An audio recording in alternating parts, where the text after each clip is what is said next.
ವಿದ್ಯಾರ್ಥಿಗಳೇ, ನಾವು ಕಳೆದ ಅವಧಿಯಲ್ಲಿ ಶಿಕ್ಷಣ ಹಕ್ಕು ಕಾಯ್ದೆ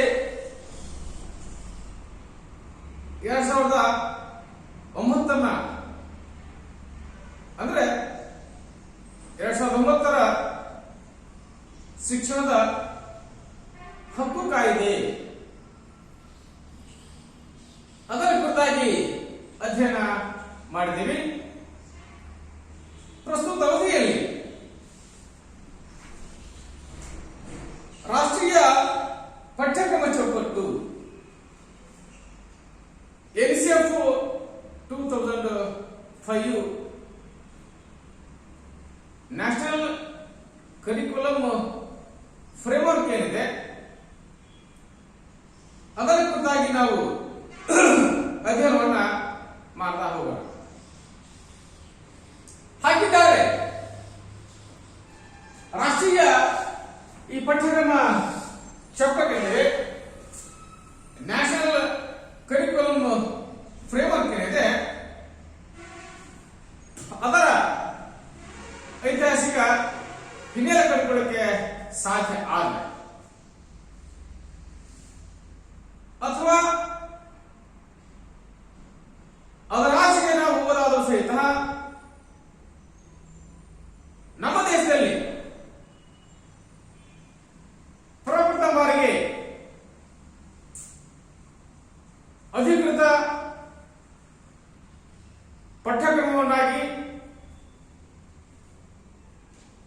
ಜಾರಿಗೆ ಬಂದದನ್ನು ಕಂಡುಕೊಳ್ಳಕ್ಕೆ ಸಾಧ್ಯ ಆದರೆ ನಾವೇನು ಮೆಕಾಲೆ ಶಿಕ್ಷಣವನ್ನು ಹೇಳ್ತಾ ಹೋಗ್ತೇವೆ. 1932ರಲ್ಲಿ ಅಧಿಕೃತವಾಗಿ ಒಂದು ವ್ಯವಸ್ಥಿತವಾದಂತಹ ಪಠ್ಯಕ್ರಮವನ್ನ ಶಾಲೆಗಳಲ್ಲಿ ಅಳವಡಿಸತಕ್ಕಂತಹ ಕ್ರಮವನ್ನು ನಾವು ಕಂಡುಕೊಳ್ಳಕ್ಕೆ ಸಾಧ್ಯ ಆಗ್ತದೆ. ಅದಾದ ನಂತರದಲ್ಲಿ ಸುಮಾರು ಆಯೋಗಗಳನ್ನ, ಕಮಿಷನ್ಗಳನ್ನ ನಾವು ರಚನೆ ಮಾಡ್ತಾ ಬಂದಿದ್ದೀವಿ. ಅಂದ್ರೆ ಒಂದು ವ್ಯವಸ್ಥಿತವಾದಂತಹ ಪಠ್ಯಕ್ರಮ ಮತ್ತು ವ್ಯವಸ್ಥಿತವಾದಂತಹ ಪರೀಕ್ಷಾ ಪದ್ಧತಿ ಜಾರಿಯಾಗೋದನ್ನು ನಾವು ಕಂಡುಕೊಳ್ಳಕ್ಕೆ ಸಾಧ್ಯ ಆದರೆ 1937ರ ನಂತರದ ಕಾಲಘಟ್ಟದಲ್ಲಿ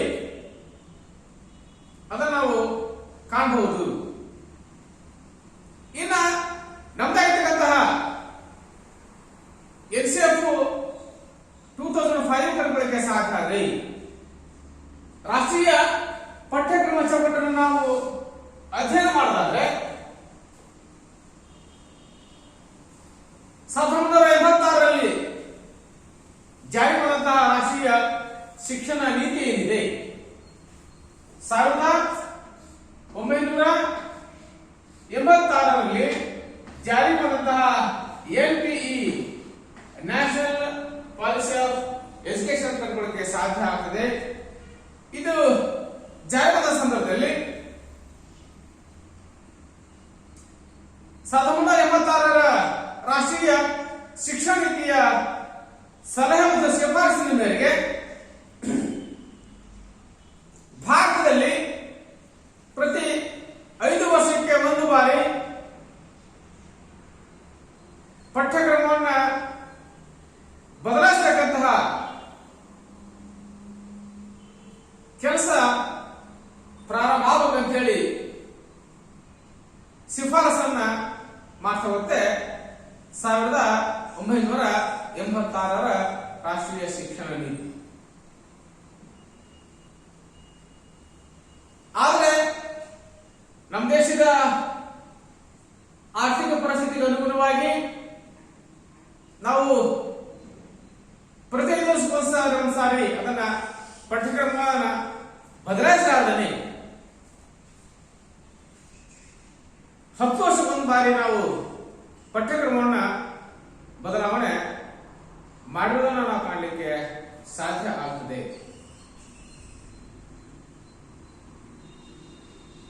1986ರ ರಾಷ್ಟ್ರೀಯ ಶಿಕ್ಷಣ ನೀತಿ ಶಿಫಾರಸಿನ ಮೇರೆಗೆ ಮಾನವ ಸಂಪನ್ಮೂಲ ಅಭಿವೃದ್ಧಿ ಸಚಿವರಾಗಿರ್ತಕ್ಕಂಥವರು ಲೋಕಸಭೆಯಲ್ಲಿ ಹೇಳಿಕೆಯನ್ನು ನೀಡಿದ ನಂತರದ ಅವಧಿಯಲ್ಲಿ ಎನ್ಸಿಆರ್ಟಿ ಏನಿದೆ ಅಂದ್ರೆ ರಾಷ್ಟ್ರೀಯ ಶಿಕ್ಷಣ ಸಂಶೋಧನೆ ಮತ್ತು ತರಬೇತಿ ಇಲಾಖೆ ಏನಿದೆ, national council for education research and training centre ಏನಿದೆ, ಇದು ಪಠ್ಯಕ್ರಮ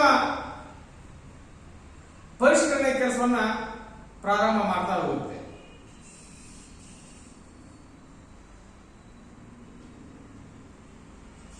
ಅದಾದ್ಮೇಲೆ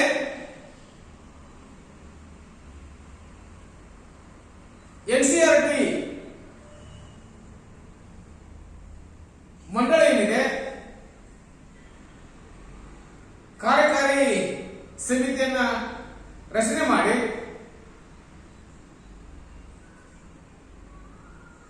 ಎರಡ್ ಸಾವಿರದ 4ರ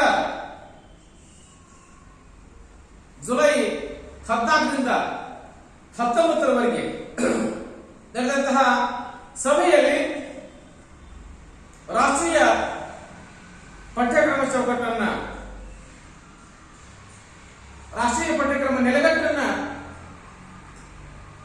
ಪರಿಷ್ಕಾರ ಮಾಡಲಿಕ್ಕೆ ತೀರ್ಮಾನವನ್ನ ಮಾಡ್ತಾ ಹೋದನ್ನು ನಾವು ಕಾಣಬಹುದು. ಇದಾದ ನಂತರದಲ್ಲಿ ಶಿಕ್ಷಣ ತಜ್ಞರಾಗಿರ್ತಕ್ಕಂತಹ ಯಶ್ಪಾಲ್ ಶರ್ಮಾರವರ ಲರ್ನಿಂಗ್ ವಿತೌಟ್ ಬರ್ಡನ್ ಅಂತಾರೆ. ಯಶ್ಪಾಲ್ ಶರ್ಮಾರವರ ಲರ್ನಿಂಗ್ ವಿತೌಟ್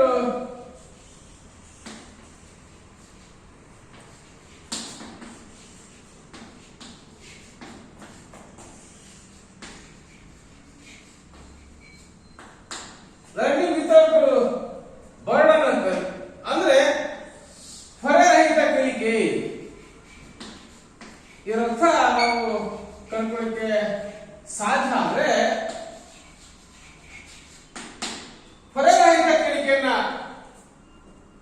ಮಾಡಿಸ್ತಕ್ಕಂತಹ ನಿಟ್ಟಿನಲ್ಲಿ ರಾಷ್ಟ್ರೀಯ ಪಠ್ಯಕ್ರಮವನ್ನ ಪುನರ್ರಚನೆ ಮಾಡಲಿಕ್ಕೆ ಸಾಧ್ಯ ಆಗಿರಬೇಕು ಅನ್ನೋದನ್ನು ಕಂಡುಕೊಳ್ಳಕ್ಕೆ ನಾವು ಪ್ರಯತ್ನ ಮಾಡ್ತಾ ಹೋಗ್ತೀವಿ. ಹಾಗಾಗಿ 1993ರ ವರದಿ ಏನಿದೆ, ಯಶ್ಪಾಲ್ ಶರ್ಮಾರವರ 1993ರ ವರದಿ ಏನಿದೆ, ಈ ವರದಿಯ ಆಧಾರದ ಮೇಲೆ ರಾಷ್ಟ್ರೀಯ ಪಠ್ಯಕ್ರಮ ಚೌಕಟ್ಟನ್ನ ರಚನೆ ಮಾಡತಕ್ಕಂಥ ಕೆಲಸ ಪ್ರಾರಂಭವಾದ ಕಂಡುಕೊಳ್ಳಕ್ಕೆ ಸಾಧ್ಯ ಆಗ್ತದೆ. ಜೊತೆಗೆ MHRDಯ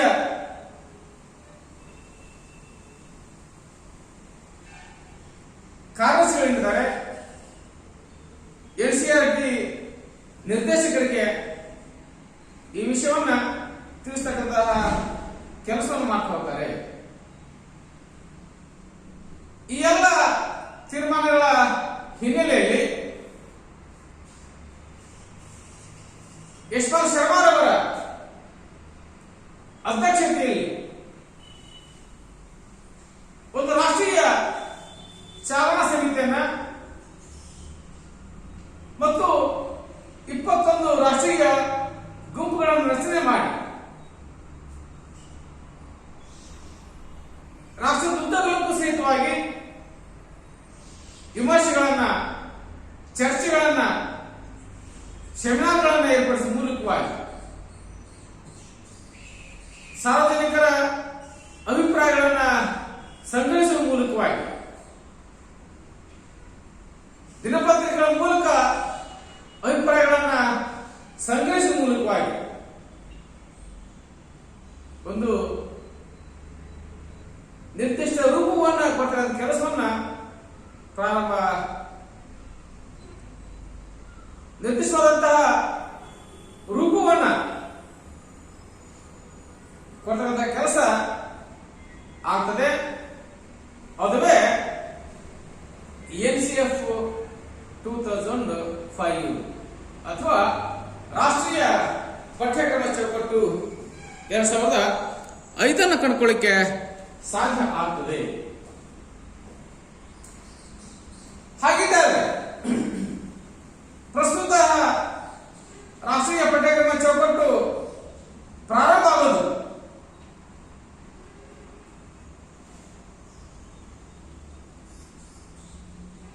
ನೊಬೆಲ್ ಪ್ರಶಸ್ತಿ ವಿಜೇತರಾಗಿರ್ತಕ್ಕಂಥ ರಾಷ್ಟ್ರಕವಿ ರವೀಂದ್ರನಾಥ್ ಟಾಗೋರ್ ಅವರ ಸಿವಿಲೈಸೇಷನ್ ಅಂಡ್ ಪ್ರೋಗ್ರೆಸ್ ಅಂತಕ್ಕಂತಹ ಪ್ರಬಂಧದಿಂದ ಆಯ್ಕೆ ಮಾಡಿಕೊಳ್ತಕ್ಕಂತಹ ವಾಕ್ಯದಿಂದ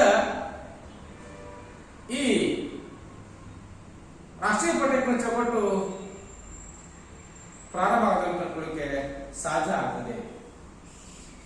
ಅಂದ್ರೆ ನಾಗರಿಕತೆ ಮತ್ತು ಪ್ರಗತಿ ಎರಡು ಸಮಸಮನಾಗಿ ಸಾಗಬೇಕು. ನಾಗರಿಕತೆ ಹೊರತುಪಡಿಸಿ ಪ್ರಗತಿ ಆಗಲಿಕ್ಕೆ ಸಾಧ್ಯ ಇಲ್ಲ. ಕೇವಲ ಪ್ರಗತಿಯ ಮಾತ್ರ ಮಾಡ್ತಾ ಹೋದ್ರೆ ನಾಗರಿಕತೆಯನ್ನು ನಾವು ಕಳ್ಕೊಳ್ಬೇಕಾಗ್ತದೆ. ಅದಕ್ಕಂತ ಚಿಂತನೆ ಏನಿದೆ, ಸಿವಿಲೈಸೇಷನ್ ಅಂಡ್ ಪ್ರೋಗ್ರೆಸ್ ಏನಿದೆ, ಅದನ್ನ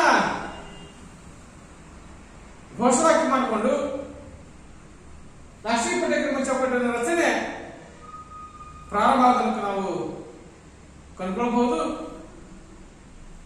ಅದನ್ನೇ ರವೀಂದ್ರನಾಥ್ ಟಾಗೋರ್ ಅವರ ಹೇಳಿಕೆಯ ಪ್ರಕಾರ ಸೃಜನಶೀಲ ಚೈತನ್ಯ ಮತ್ತು ಧಾರಾಳ ಸಂತಸ ಇವೆರಡೂ ಸಹಿತ ಹಿರಿಯರ ಪ್ರಪಂಚ ಸ್ವಲ್ಪವೂ ಚಿಂತನೆಯನ್ನ ಮಾಡಲಾರ್ದನೆ ಮಕ್ಕಳ ಭವಿಷ್ಯವನ್ನ ಹಾಳು ಮಾಡತಕ್ಕಂಥ ಕೆಲಸವನ್ನ ಮಾಡ್ತಾ ಹೋಗುತ್ತೆ ಅನ್ನೋದನ್ನ ನೆನಪಿಸ್ತಕ್ಕಂಥ ಕೆಲಸವನ್ನ ರಾಷ್ಟ್ರೀಯ ಪಠ್ಯಕ್ರಮ ಚೌಕಟ್ಟು ಮಾಡ್ತಾ ಹೋಗುತ್ತೆ. ಹಾಗಾಗಿ ರಾಷ್ಟ್ರೀಯ ಪಠ್ಯಕ್ರಮ ಚೌಕಟ್ಟಿನಿದೆ ಒಂದು ವಿಶಾಲ ಕಳಹದಿಯ ಮೇಲೆ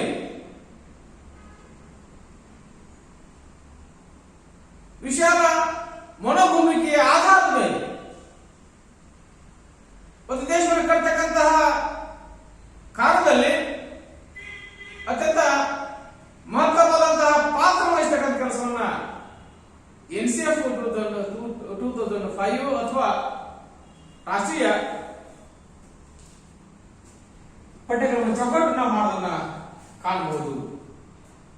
ಹಾಗಿದ್ದರೆ ರಾಷ್ಟ್ರೀಯ ಪಠ್ಯಕ್ರಮ ಚೌಕಟ್ಟು 2005 ಮಾರ್ಗದರ್ಶಿ ತತ್ವಗಳು NCF 2005 ಏನಿದೆ ಅದರ ಮಾರ್ಗದರ್ಶಿ ತತ್ವಗಳಿಗೆ ಸಾಧ್ಯ ಆಗ್ತದೆ.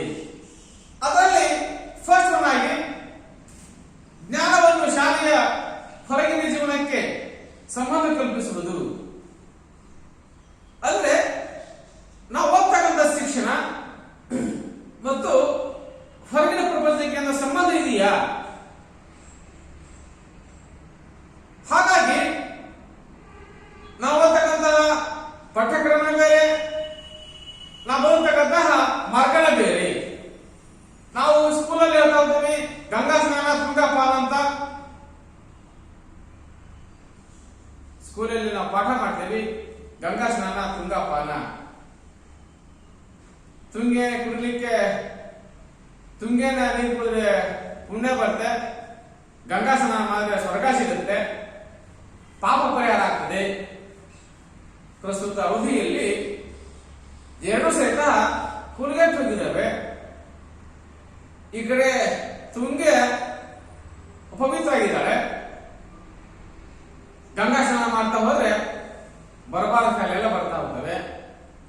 ಪ್ರಸ್ತುತ ಸನ್ನಿವೇಶದಲ್ಲಿ ನಮ್ಮ ಪಠ್ಯಕ್ರಮಕ್ಕೆ ನಾವು ಓದ್ತಕ್ಕಂಥ ಪಠ್ಯ ವಿಷಯಕ್ಕೆ ಮತ್ತು ವಾಸ್ತವ ಜೀವನ ನೈಜ ಜೀವನ ಏನಿದೆ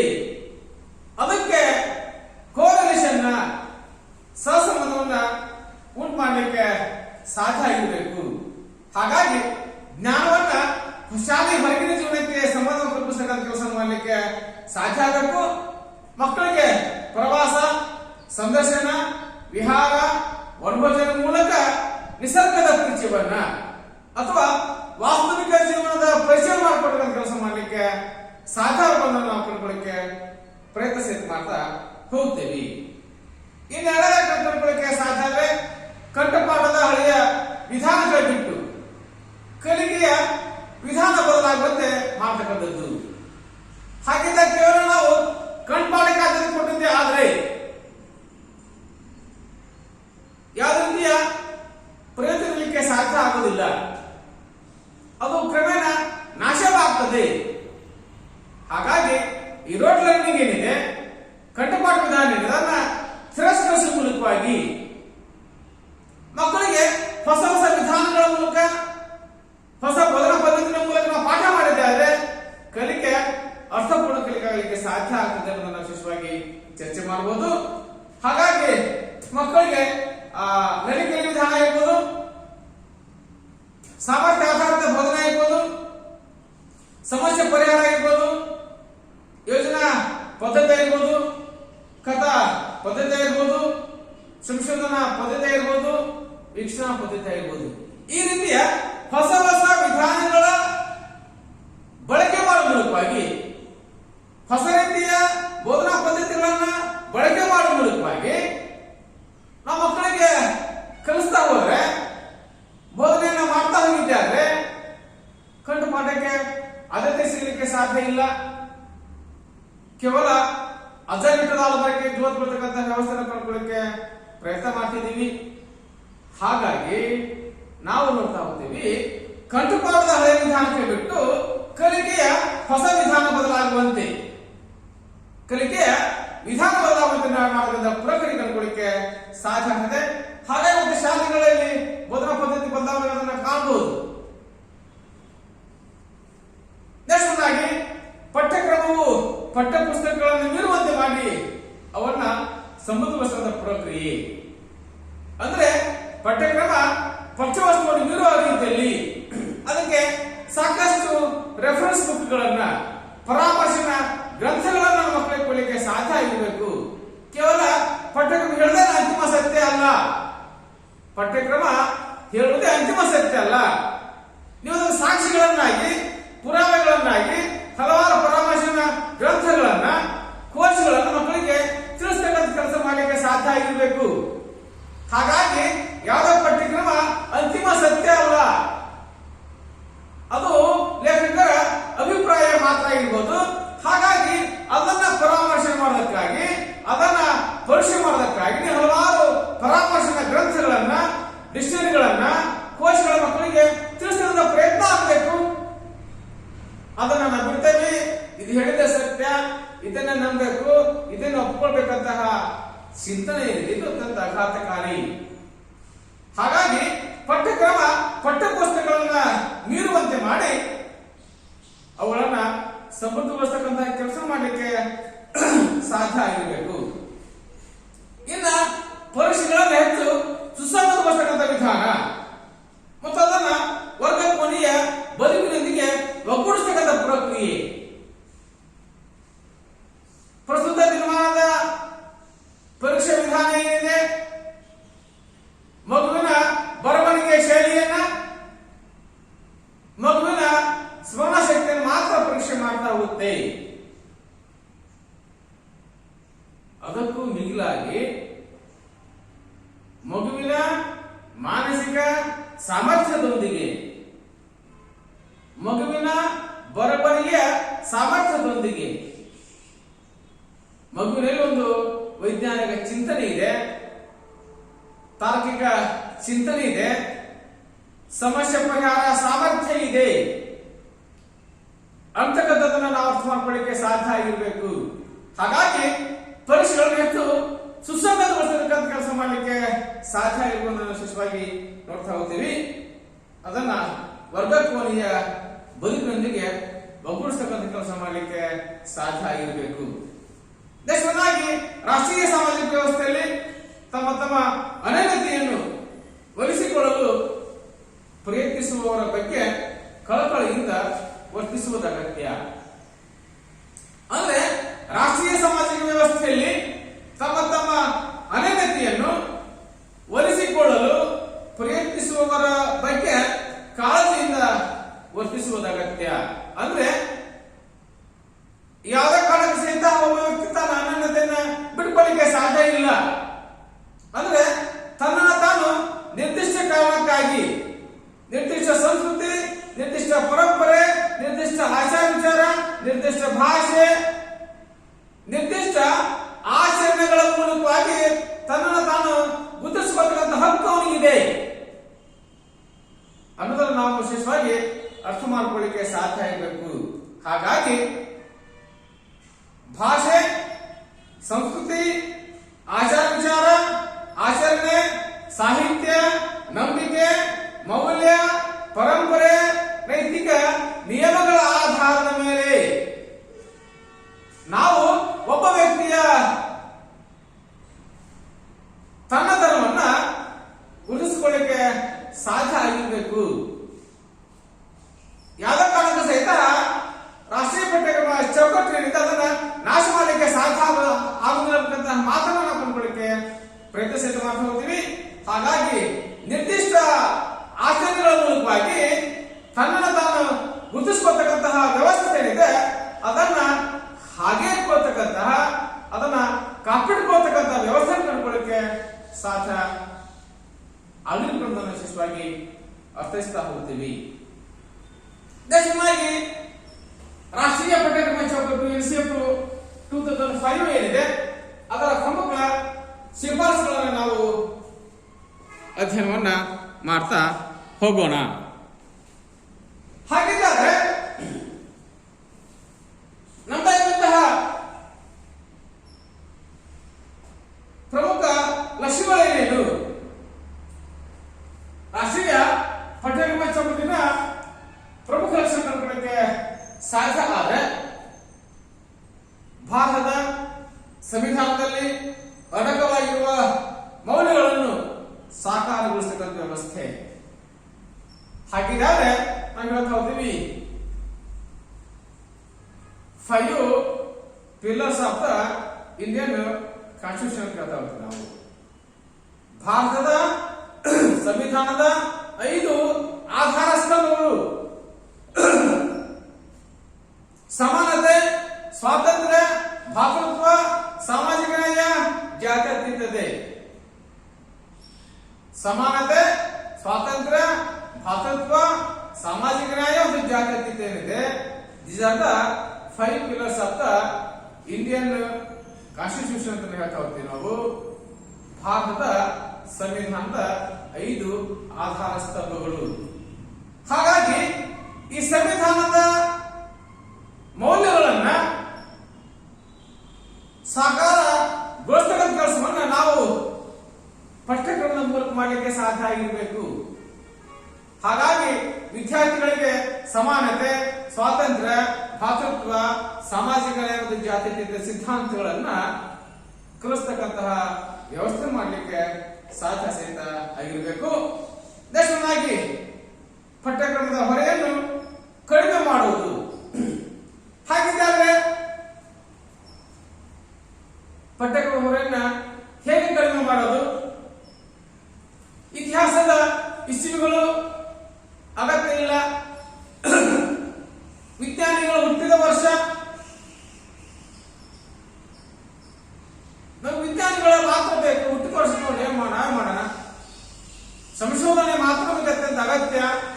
ಆದರೂ ಸಹಿತ ನಾವು ವಿಜ್ಞಾನಿಯ ಜನನ, ವಿಜ್ಞಾನಿಯ ಬಾಲ್ಯ, ಅವನ ವಿದ್ಯಾಭ್ಯಾಸ, ಅವನ ಸಂಶೋಧನೆ, ಅವನ ಮರಣವನ್ನ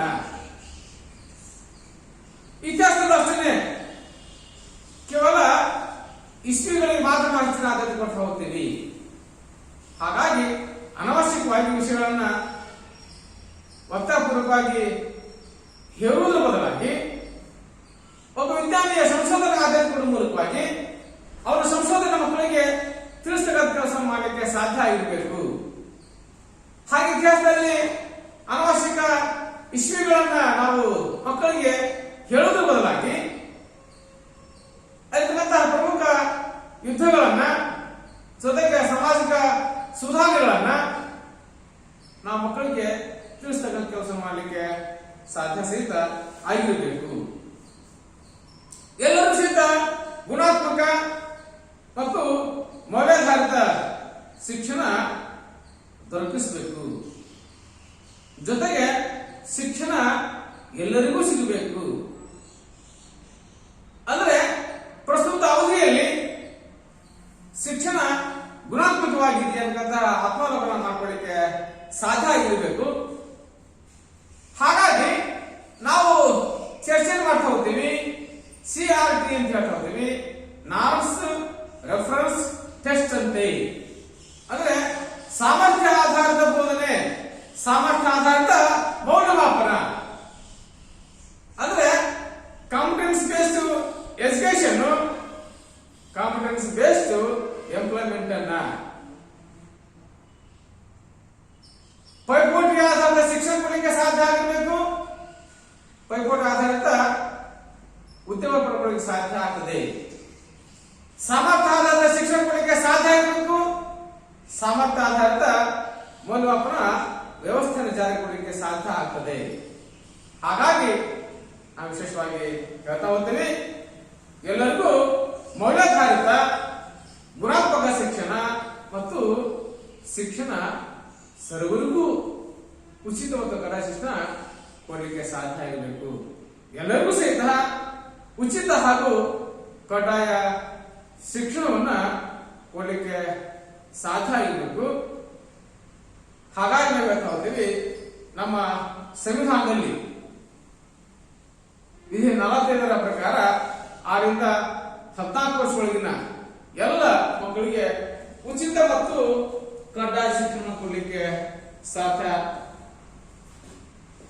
ಆಗಿರ್ಬೇಕು ಅಂತ ನಾವು ವಿಶೇಷವಾಗಿ ಹೇಳ್ತಾ ಹೋಗ್ತೀವಿ. ಹಾಗಾಗಿ ಶಿಕ್ಷಣ ಸರ್ವರಿಗೂ ಕೊಡಬೇಕು. ಆ ಶಿಕ್ಷಣ ಮೌಲ್ಯಾಧಾರಿತ ಇರಬೇಕು. ಆ ಶಿಕ್ಷಣ ಗುಣಾತ್ಮಕವಾಗಿರಬೇಕು ಅಂತ ತಿಳ್ಕೊಳ್ಳಕ್ಕೆ ಸಾಧ್ಯವಾಗುತ್ತದೆ. ದೇಶವಾಗಿ ವ್ಯವಸ್ಥಿತ ಸುಧಾರಣೆಗೆ ಅನುವು ಮಾಡಿಕೊಡುವುದು. ಅಂದ್ರೆ ನಾವು ಹೇಳ್ತಾ ಹೋಗ್ತೀವಿ, ಟೋಟಲ್ ಕ್ವಾಲಿಟಿ ಮ್ಯಾನೇಜ್ಮೆಂಟ್, ಗುಣಾತ್ಮಕ ಸುಧಾರಣೆ. ಶಿಕ್ಷಣದಲ್ಲಿ ಗುಣಾತ್ಮಕ ಬದಲಾವಣೆ, ಗುಣಾತ್ಮಕ ಸುಧಾರಣೆ ಅತ್ಯಂತ ಅವಶ್ಯಕ. ಕಾಲ ಕಾಲಕ್ಕೆ ಶೈಕ್ಷಣಿಕ ವ್ಯವಸ್ಥೆಯಲ್ಲಿ, ಶೈಕ್ಷಣಿಕ ಸನ್ನಿವೇಶದಲ್ಲಿ ತಂದಾಗಿರುವಂತಹ ಸುಧಾರಣೆ, ತಂದಾಗಿರುವಂತಹ ಬದಲಾವಣೆಗಳನ್ನ ಶಿಕ್ಷಣ ಕ್ಷೇತ್ರ ಮಾಡಿಕೊಳ್ಳಿಕ್ಕೆ ಸಾಧ್ಯ ಆಗಿರಬೇಕು. ಇಲ್ಲಿ ಹೋದ್ರೆ ಶಿಕ್ಷಣ ತನ್ನ ಗುಣಮಟ್ಟವನ್ನು ಪಡೆದುಕೊಳ್ಳಿಕ್ಕೆ ಸಾಧ್ಯ ಆಗ್ತದೆ. ಯಾಕಂದ್ರೆ ಶಿಕ್ಷಣ ಕ್ಷೇತ್ರ ನಿಂತಿರಲಿಕ್ಕೆ ಸಾಧ್ಯ ಆಗುವುದಿಲ್ಲ. ಬದಲಾಗ್ತಕ್ಕಂತಹ ಸಮಾಜಕ್ಕೆ ಅನುಗುಣವಾಗಿ ಶಿಕ್ಷಣ ವ್ಯವಸ್ಥೆ ಬದಲಾವಣೆಗಳು ಒಳಪಡಬೇಕು. ತನ್ನನ್ನು ತಾನು ಬದಲಾಯಿಸಿಕೊಳ್ಳಿಕ್ಕೆ ಸಾಧ್ಯ ಆಗಿರಬೇಕು. ಶಿಕ್ಷಣ ಎಲ್ಲರೂ ಒಳಗೊಳ್ಳತಕ್ಕಂಥ ವ್ಯವಸ್ಥೆಯಲ್ಲಿ ನಿರ್ಮಿಸಬೇಕು. ನಾವು ಶಿಕ್ಷಣವನ್ನ ಎಲ್ಲರೂ ಒಳಗೊಳ್ಳಕ್ಕೆ ಸಾಧ್ಯ ಇರಬೇಕು. ಆ ನಿಟ್ಟಿನಲ್ಲಿ ಶೈಕ್ಷಣಿಕ ವ್ಯವಸ್ಥೆಯನ್ನ ಪುನರ್ರಚನೆ ಮಾಡಲಿಕ್ಕೆ ಸಾಧ್ಯ ಇರಬೇಕು ವಿಶೇಷವಾಗಿ ಅರ್ಥೈಸ್ತಾ ಹೋಗ್ತೀವಿ. ಹಾಗಾಗಿ ನಾವು ವಿಶೇಷವಾಗಿ ಹೇಳ್ತಾ ಹೋಗ್ತೀವಿ, ವ್ಯವಸ್ಥಿತ ಸುಧಾರಣೆಗೆ ಅವರು ಮಾಡಿಕೊಡುವಂತ ವ್ಯವಸ್ಥೆ. ಹಾಗಾಗಿ TQM ಅನ್ನ, ಟೋಟಲ್ ಕ್ವಾಲಿಟಿ ಮ್ಯಾನೇಜ್ಮೆಂಟ್ ಕಲ್ಕೊಳ್ಳಿಕ್ಕೆ ಸಾಧ್ಯ ಆಗದೆ. ಶಾಲಾ ಕ್ಯಾಲೆಂಡರ್ ಅನ್ನ ರಚನೆ ಮಾಡಬೇಕು. ಟೈಮ್ ಟೇಬಲ್ ಅನ್ನ, ಶಾಲಾ ಪಠ್ಯಪುಸ್ತಕ, ಶಿಕ್ಷಕರ ಕೈಪಿಡಿ, ತರಬೇತಿ, ಪರೀಕ್ಷೆ, ಸಂಬಂಧಿತ ಶಾಲೆ, ಈ ಎಲ್ಲ ಕಾರ್ಯಕ್ರಮಗಳನ್ನ ನಿರಂತರವಾಗಿ ಗುಣಾತ್ಮಕ ರೀತಿಯಲ್ಲಿ ಹಮ್ಮಿಕೊಳ್ತಕ್ಕಂತಹ ಮತ್ತು ಆ ಎಲ್ಲ ಚಟುವಟಿಕೆಗಳನ್ನ ಯಶಸ್ವಿಗೊಳಿಸ್ತಕ್ಕಂತಹ ಮನೋಭಾವಿಕೆಯನ್ನ ನಾವು ರಚಿಸಿಕೊಳ್ಳಿಕ್ಕೆ ಸಾಧ್ಯ ಆಗಿರಬೇಕು ಅಂತ ನಾವು ವಿಶೇಷವಾಗಿ ಅರ್ಥೈಸ್ತಾ ಹೋಗ್ತೀವಿ. ಹಾಗಾಗಿ ವ್ಯವಸ್ಥಿತ ಸುಧಾರಣೆಗೆ ಅನುವು ಮಾಡಿಕೊಡ್ತಕ್ಕಂಥ ಕೆಲಸವನ್ನು ಕಂಡುಕೊಳ್ಳಿಕ್ಕೆ ಸಾಧ್ಯ ಆಗ್ತದೆ. ಇನ್ನು ಕೆಲಸವನ್ನು ಕಂಡುಕೊಳ್ಳಿಕ್ಕೆ ಸಾಧ್ಯ ಆದರೆ ಏಕ ರೀತಿಯ ಶಾಲೆ ವ್ಯವಸ್ಥೆ ದೊರಕಿಸಿಕೊಡ್ತಕ್ಕಂಥ ಪ್ರಕ್ರಿಯೆ. ಹಾಗಿದ್ರೆ ಇಡೀ ದೇಶಾದ್ಯಂತ ಏಕರೂಪ ಶಿಕ್ಷಣ ವ್ಯವಸ್ಥೆಯನ್ನ ಅತ್ಯಂತ ಯಶಸ್ವಿಯಾಗಿ ದೊರಕಿಸಿ ಕೊಡ್ತಕ್ಕಂತಹ ವ್ಯವಸ್ಥೆ ಕಂಡುಕೊಳ್ಳಕ್ಕೆ ಸಾಧ್ಯ ಆಗಿದೆ. ಹಾಗಾಗಿ ಆರ್ಟಿಕಲ್ 45 ಪ್ರಕಾರ ಫ್ರೀ ಅಂಡ್ ಕಂಪಲ್ಸರಿ ಕೇಸ್ ಅಂದ್ಕೊಂಡಾಗ ಪ್ರತಿಯೊಬ್ಬ ಮಗು ಸಹಿತ 6ರಿಂದ 14 ವರ್ಷದೊಳಗಿನ ಎಲ್ಲ ಮಕ್ಕಳಿಗೆ ಶಿಕ್ಷಣ ಉಚಿತ ಮತ್ತು ಕಡ್ಡಾಯವಾಗಲಿಕ್ಕೆ ಸಾಧ್ಯ ಆಗಿರಬೇಕು. ಹಾಗಾಗಿ 14 ವರ್ಷದೊಳಗಿನ ಎಲ್ಲ ಮಕ್ಕಳು ಸಹಿತ 8 ವರ್ಷದ ಉಚಿತ ಹಾಗೂ ಕಡ್ಡಾಯ ಶಿಕ್ಷಣವನ್ನು ಪಡ್ಕೊಳ್ಳಿಕ್ಕೆ ಸಾಧ್ಯ ಆಗಿರಬೇಕು. ಅದನ್ನು ವಿಶೇಷವಾಗಿ ಅರ್ಥೈಸತಕ್ಕಂಥ ಕೆಲಸ ಸಹಿತ ಮಾತಾಡ್ತೀವಿ. ಹಾಗಾಗಿ ಇಡೀ ದೇಶಾದ್ಯಂತ ಏಕರೂಪ ಶಿಕ್ಷಣ ವ್ಯವಸ್ಥೆ ಕಂಡುಕೊಳ್ಳಿಕ್ಕೆ ಸಾಧ್ಯ ಆಗಿರಬೇಕು. ನೆಕ್ಸ್ಟ್ ಆಗಿ ಸ್ವತಂತ್ರ ಚಿಂತನೆ ಹಾಗೂ ಕ್ರಿಯಾಶೀಲತೆ, ಇತರರ ಭಾವನೆಗಳಿಗೆ ಅಲ್ಲದೆ ಹೊಸ ಸನ್ನಿವೇಶಗಳಿಗೆ ನವ್ಯ ಹಾಗೂ ಸೃಜನಶೀಲ ರೀತಿಯಲ್ಲಿ ಸ್ಪಂದಿಸುವಿಕೆ ಎನ್ನುವ ಶಿಕ್ಷಣದ ಗುರಿಗಳನ್ನು ರೂಪಿಸಲಾಗಿದೆ. ಹಾಗಿದ್ದರೆ ಸ್ವತಂತ್ರ ಚಿಂತನೆ ಮಾಡತಕ್ಕಂಥ ನಿಟ್ಟಿನಲ್ಲಿ ಮಗುವಿನ ಸಾಮರ್ಥ್ಯವನ್ನ, ಮಗುವಿನ ಮನೋಭಾವನೆಯನ್ನ ಬದಲಾಯಿಸಲಿಕ್ಕೆ ಸಾಧ್ಯ ಆಗಿರಬೇಕು. ಜೊತೆಗೆ ಕ್ರಿಯಾಶೀಲತೆಯನ್ನು ಮಕ್ಕಳಲ್ಲಿ ಮೂಡಿಸಲಿಕ್ಕೆ ಸಾಧ್ಯ ಆಗಬೇಕು. ಜೊತೆಗೆ ಇತರರ ಭಾವನೆಗಳಿಗೆ ಅಲ್ಲದೆ ಹೊಸ ಸನ್ನಿವೇಶಗಳಿಗೆ ನವ್ಯ ಹಾಗೂ ಸೃಜನಶೀಲ ರೀತಿಯಲ್ಲಿ, ಹೊಸ ರೀತಿಯಲ್ಲಿ ಅಥವಾ ಹೊಸದನ್ನ ಸೃಷ್ಟಿ ಮಾಡತಕ್ಕಂಥ ರೀತಿಯಲ್ಲಿ ಸಮಸ್ಯೆಗೆ ಪರಿಹಾರ ಕಂಡುಬರ್ತಕ್ಕಂಥ ನಿಟ್ಟಿನಲ್ಲಿ ನಾವು ವಿಶೇಷವಾಗಿ ಹೇಳ್ತೀವಿ ಸ್ಪಂದಿಸ್ತಕ್ಕಂತಹ ಶಿಕ್ಷಣದ ಗುರಿಗಳನ್ನ ರೂಪಿಸೋದನ್ನು ನಾವು ಕಂಡುಕೊಳ್ಳಿಕ್ಕೆ ಪ್ರಯತ್ನ ಸಹಿತ ನಾವು ಮಾಡ್ತಾ ಹೋಗ್ತೀವಿ. ತದನಂತರದಲ್ಲಿ ಕಲಿಕೆಯಲ್ಲಿ ರಚನಾತ್ಮಕ ವಿಧಾನವನ್ನ ಬಳಸಿಕೊಳ್ಳಲು ಪ್ರೋತ್ಸಾಹಿಸುವುದು. ಅಂದ್ರೆ ವಿಶೇಷವಾಗಿ ರಚನಾತ್ಮಕ ಕಲಿಕಾ ವಿಧಾನ ಏನಿದೆ ಅದನ್ನ ನಾವು ಮಕ್ಕಳಿಗೆ ಅತ್ಯಂತ ಯಶಸ್ವಿಯಾಗಿ ಬಳಕೆ ಮಾಡೋದನ್ನು ಕಂಡುಕೊಳ್ಳಿಕ್ಕೆ ಸಾಧ್ಯ ಆಗಬೇಕು. ಅಂದ್ರೆ ಭವಿಷ್ಯದ ಮಗುವನ್ನು ರೂಪಿಸ್ತಕ್ಕಂತಹ ಪ್ರಕ್ರಿಯೆ, ಮಗುವಿನ ಭವಿಷ್ಯಕ್ಕೆ ಅವನೇ ಆಧಾರ. ಹಾಗಾಗಿ ಮಗು ಪ್ರಯತ್ನವಾದಾಗ ಮಾತ್ರ ಗುರಿ ಮುಟ್ಟಲಿಕ್ಕೆ ಸಾಧ್ಯ ಅಂತಕ್ಕಂತಹ ಪರಿಕಲ್ಪನೆಯನ್ನ, ಆ ಜ್ಞಾನವನ್ನ ಮಗುವಿಗೆ ಮೂಡಿಸಲಿಕ್ಕೆ ಸಾಧ್ಯ ಇರಬೇಕು. ಹಾಗಾಗಿ ನಿನಗೆ ನೀನೇ ಶಿಲ್ಪಿ, ನಿನ್ನ ಉದ್ಧಾರ ನಿನ್ನಿಂದ ಮಾತ್ರ ಸಾಧ್ಯ. ಹೇಳ್ತಾ ಹೋಗ್ತಾರೆ, ನಿನ್ನನ್ನು ನೀನೇ ಕೆತ್ಕೊಳ್ಬೇಕಷ್ಟೇ, ನಿನ್ನನ್ನು ಯಾರು ಕೆತ್ತಲಿಕ್ಕೆ ಸಾಧ್ಯ ಇಲ್ಲ. ನೀನು ನಿನ್ನನ್ನ ಕೆತ್ತಿಕೊಳ್ಳುವ ಮೂಲಕ ನೀ ಮೂರ್ತಿಯಾಗಬಹುದು ಅಥವಾ ಮೆಟ್ಲಾಗಬಹುದು, ಏನಾಗುತ್ತೆ ನಿನ್ನ ಕೈಲಿದೆ ಅಂತಕ್ಕಂತಹ ವ್ಯವಸ್ಥೆ ಕಂಡುಕೊಳ್ಳಿಕ್ಕೆ ಸಾಧ್ಯ ಆಗ್ತದೆ. ಹಾಗಾಗಿ ನಿನಗೆ ನೀನೇ ಶಿಲ್ಪಿ, ನಿನ್ನ ಉದ್ಧಾರ ನಿನ್ನಿಂದ ಮಾತ್ರ ಸಾಧ್ಯ. ಹಾಗಾಗಿ ನೀನು ಪ್ರಯತ್ನವಾದಿಯಾಗಲಾರ್ದನೆ ಏನನ್ನು ಸಹಿತ ಸಾಧಿಸಲಿಕ್ಕೆ ಆಗೋದಿಲ್ಲ ಅಂತಕ್ಕಂತಹ ಜ್ಞಾನ